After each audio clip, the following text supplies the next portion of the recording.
is 19 years old. She lives in Blackpool and is working for Blackpool Carers Centre as their Young Carers Champion. This is a 12-month position to help develop training and awareness raising amongst professionals on issues affecting young carers. Jamie Lee is a young carer supporting her mother, who is an alcoholic and has mental health problems.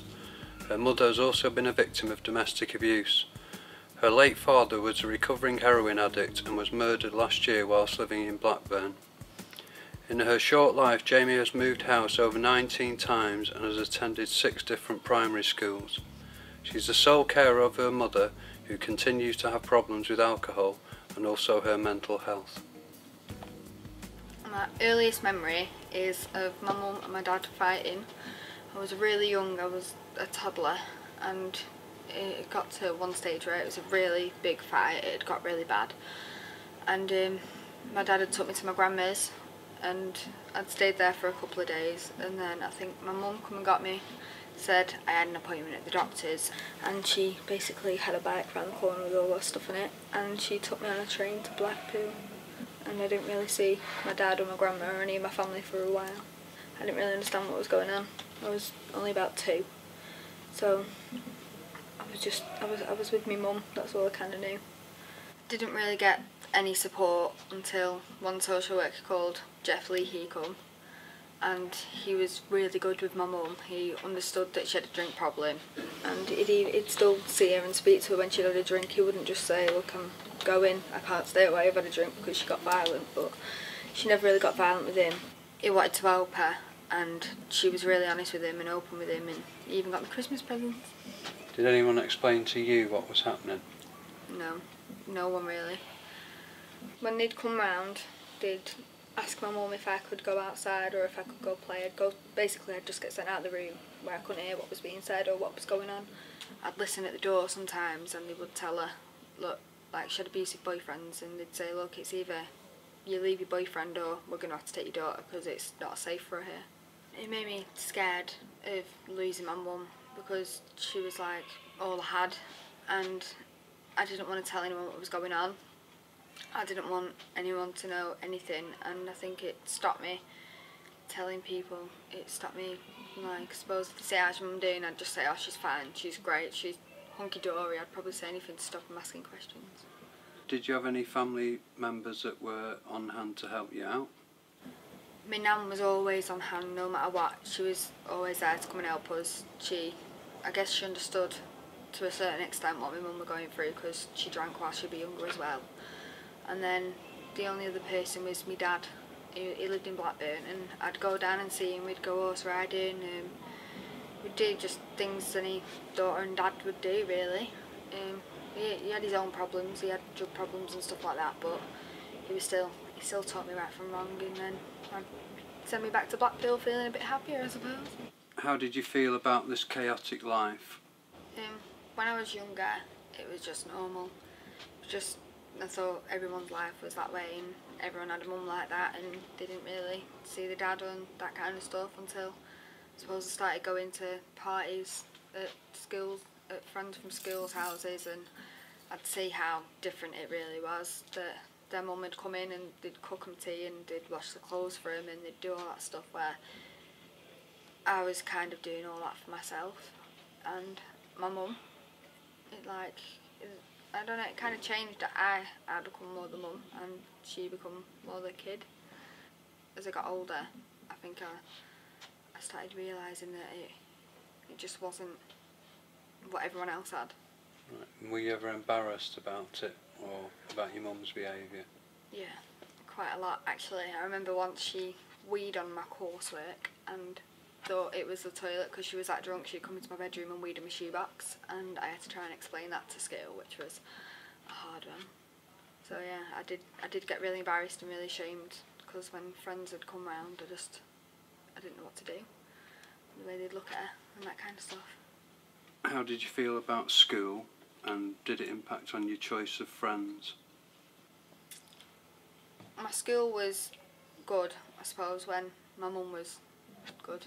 Like, if my mum she weren't ill, then I'd be alright. I'd be able to go into school and she'd do all the normal mum stuff, like make sure I'm a PE kit and all that kind of stuff. But when she wasn't well and she was drinking, I didn't go to school, and then I'd change schools all the time when I was in primary school, and then I think I got to one stage where I told her, I was at high school, I didn't want to move schools again, I wanted to stay there at that school, and for my first 3 years it was really good, and I had good attendance and it was going well, I had good grades, and then it was in about year 9 where we moved to like a local estate called Queen's Park, and it weren't a nice place to live, and she got in with the wrong people, and then I guess that's when I started to hang around with like kids that smoked and drank and all that kind of stuff, and my mum was hanging around with all her friends and getting drunk and disappearing for days or setting the kitchen on fire, and I'd start staying off school to look after her, and then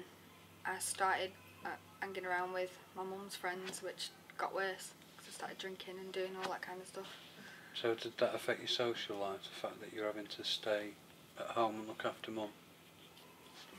Kind of, but not, because the new friends I made, it's at home with me, with my mum, and basically I suppose they were just taking the piss out of us all, but I didn't see it that way. I thought they was my mates because they was there when I needed them, and they was in the same kind of situation, but I guess for them it was just somewhere to doss and not go to school. And was there anyone at school who you could talk to or gave you any support? There was only one teacher, really, it was Miss Woodacre, but that was while I was like good with all my schooling. I could talk to her about my mum and tell her what was going on, and she'd like try and reassure me that it weren't my fault and all that kind of stuff. But when you've got someone saying it's your fault I'm doing this, or like for an example, she cut her wrist once, but I'd hid all the knives, literally every knife or anything she could have cut herself I hid, and she'd found a pair of scissors, and because I didn't hide them, to me it was my fault. So like when I'd tell her that, she'd try and tell me it wasn't, but then like as I got older and I started not going into school, and she noticed the people who were hung around with weren't going into school, so she put 2 and 2 together that they must have been coming to my house, and that support link, it was lost, because I didn't like her anymore for blaming me for that, so I just didn't speak to her. When was the first time that the phrase young carer, you first heard that phrase? When I was 17. I went to Connections to speak to my personal advisor. I was pretty upset because it was just after my dad had been murdered and my mum had tried to hang herself. I went in and I spoke to her about a job she'd sent me through the post, I think it was, and she'd asked me some question, I can't remember what it was, but I got really upset and told her about everything that was going on at home, and she was going to send me to somewhere called Cosmic or Cosmos or something like that anyway, and it had been shut down, so she rang up from Carers, and then she offered to take me there, or I could have gone on my own, but I don't think I would have gone on my own. So then when I come, and then when I met you, and you told me what a young carer was, so yeah, I was 17. And did you think you were one? No, I didn't really know what one was, so I was like, oh, I'm a young carer, cool, look after my mum. I didn't really think of it that way. Just thought, well, she's my mum, she looks after me, so it's my job to look after her as well. That's the way I thought of it.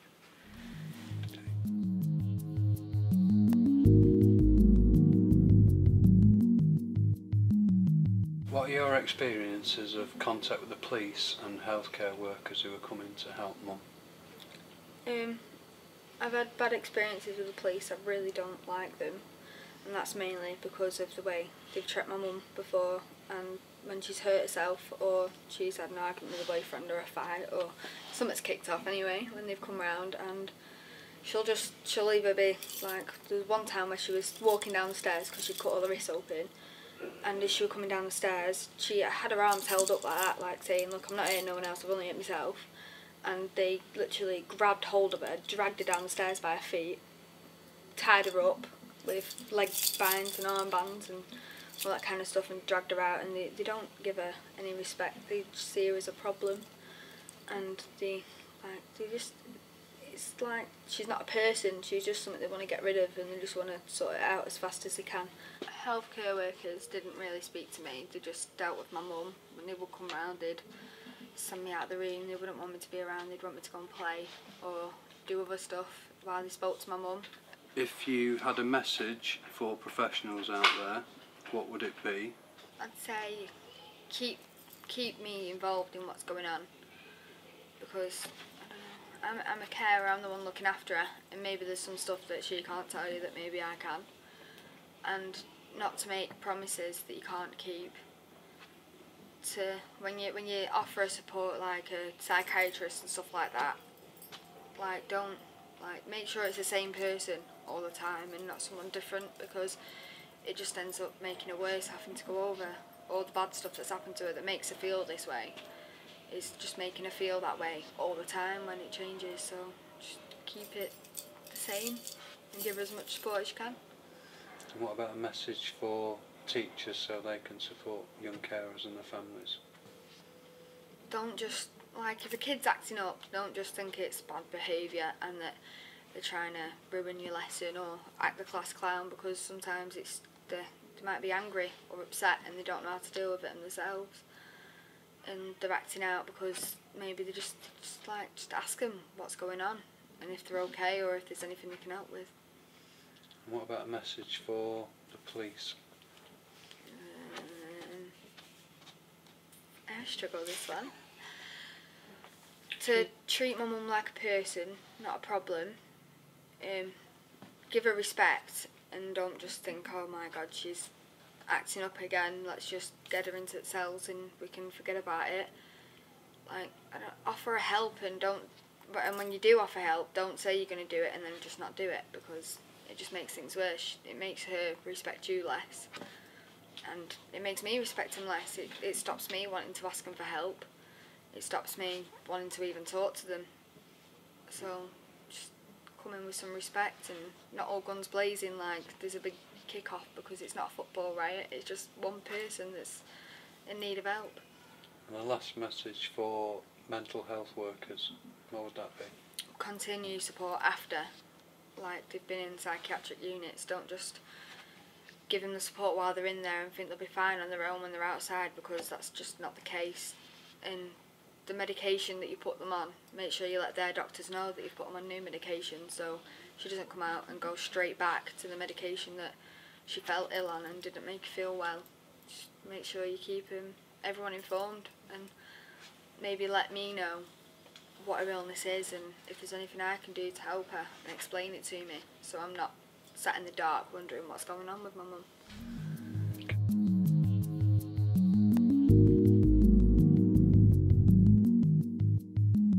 Okay, so finishing on a positive note, you're now the Young Carers Champion at Blackpool Carers Centre. What skills do you think that you've acquired or learnt since you took on that role? I'm a lot more confident than I used to be.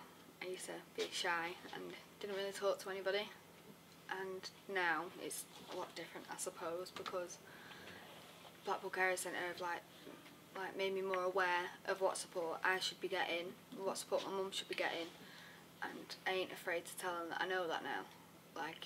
If we go to the hospital or somewhere like that, I turn around and say, look, you're supposed to be doing this, why aren't you? Or the police, I say that I know they should help her, and that if she needs medical attention, they've got to take her to the hospital first and not straight to the police station like they used to do. So they do that now. I made a video with TrueTube and we won a silver award, me and two of young carers. Got a minibus for the centre, and I'm doing a diploma now in helping, mentoring and community learning, and I've moved into my own house. What aspirations do you have for the future, firstly for yourself and also for your mum? I want my mum to get better, and I want to make a difference and finish my diploma and maybe go to university. I'm not sure yet. I don't know if that's the right thing for me, but I'll probably give anything a try. So yeah, that's about it.